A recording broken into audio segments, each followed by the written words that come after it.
We hoeven niks van ik vandaag. Niks van ik vandaag. Tussen 1961 en 1973 zijn tientallen Venlose vastelovensliedjes verschenen op vinyl.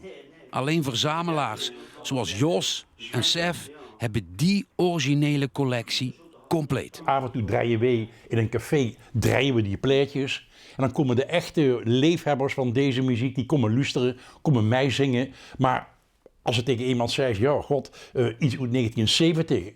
Zeg je, ja, hoe moest je dat vinden? In Venlo zijn ze al jaren bezig om deze muziek opnieuw uit te brengen, zodat iedereen ernaar kan luisteren. Tot voor kort wist niemand waar de geluidsopnames van toen zijn gebleven. Het antwoord is Londen, in de wereldberoemde studio Abbey Road. Een complete verrassing, zelfs voor de kenners. Ik heb dat wel voor mij een keer zo opgevangen, ja. Maar Ik heb niet. dus een keer gehoord dat die banden Ja.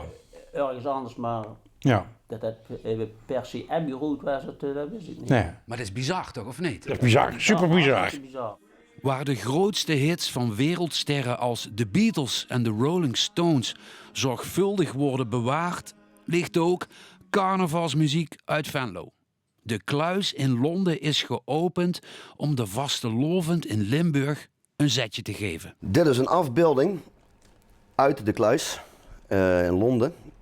Dit is de originele tape, waar dus de originele banden waar liedjes zijn opgenomen. Is dus allemaal mooi gedocumenteerd. En met die tapes is deze cd gemaakt. Met dank aan rockgitarist Jasper Verbrugge.